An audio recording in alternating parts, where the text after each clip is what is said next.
Greg Jarrett, you're in the strategy room. President Obama's in Oklahoma today, touring a federal prison, the first sitting president in the U.S. to do that.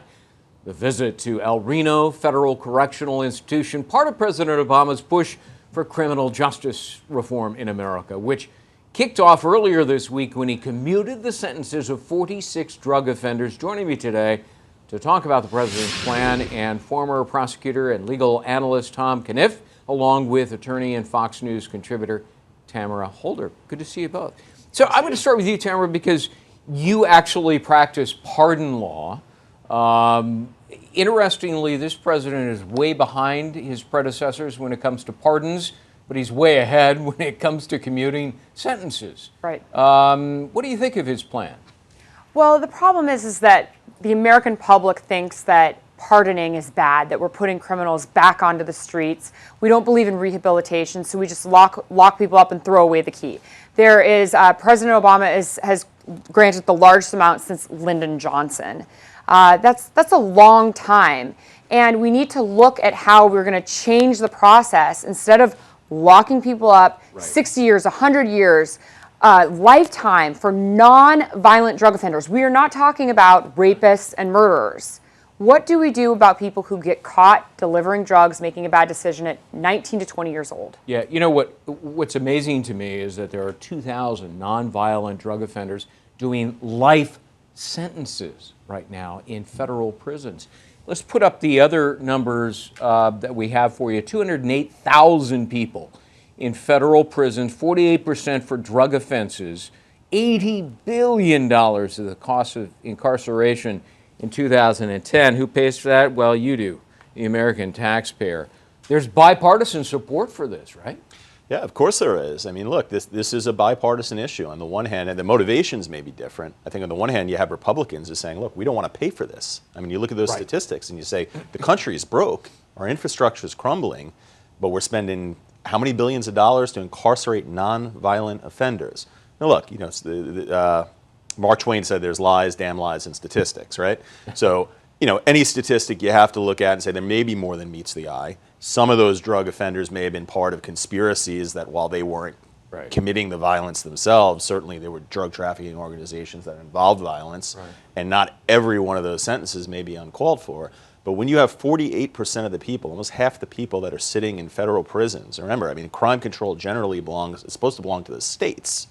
But the states have the problem too. And going to the pardons issue, governors are afraid to grant pardons as well, or commutation of sentence, or clemency, whatever you call it, it's basically the same.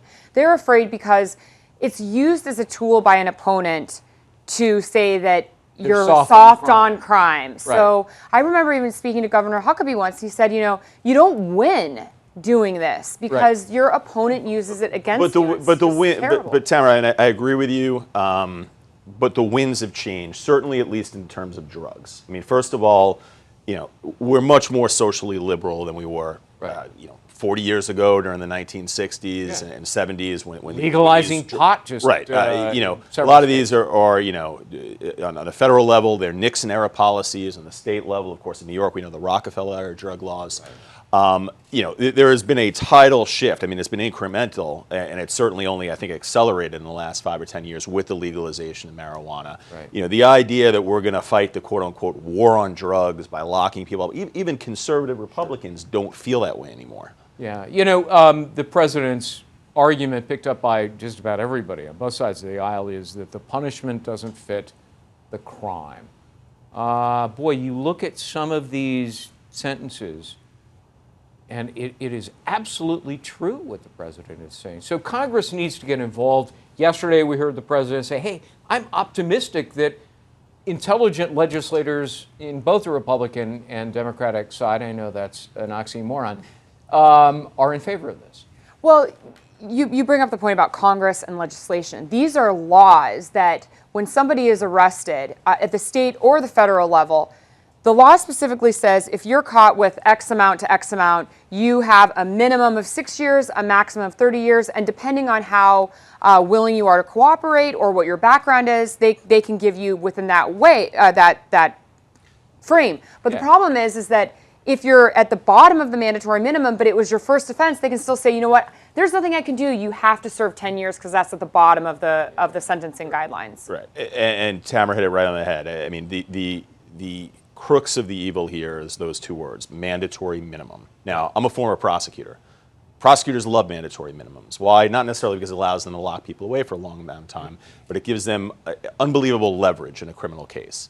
You could have someone who's the most innocent person in the world, and you say, look, you take this case to trial, you're looking at a 10-year mandatory minimum. That means that the judge, even if he wants to give you, no, exactly, it's set by Congress, it's set by the legislature. So they say, look, you can have someone who maybe has great defenses, it's a weak case. If there's a 1 or 2% chance that they might get convicted, and by the way, the feds have about a 97% conviction rate, and they'll tell you that themselves, it's going to take an intense amount or incredible amount of intestinal fortitude to say, you know what, I'm going to stare down that bullet and take this case to trial. Right. What you might do instead is become a cooperating witness for the feds, and that's the backbone of the criminal justice system, where they get these guys to start singing like canaries, and it helps them bring down the final word. I was just going to say that that's why a lot of people take pleas, and there are a lot of innocent people in prison because they don't want to go to trial. They don't want to risk it. So the lawyer says, look, you go to prison, there's that 1 or 2% chance, but it's better that you work out a deal because if you're found guilty, the judge's hands are tied and he has to sentence you at a minimum to the bottom. All right, reforming the criminal justice system, especially with respect to non-violent drug crimes. It's an issue for America. It's a good issue for both sides of the aisle. Tamara and Tom, thanks for being with us. Thanks, Greg. For more on this developing story, go to foxnews.com. I'm Greg Jarrett. Thanks for watching.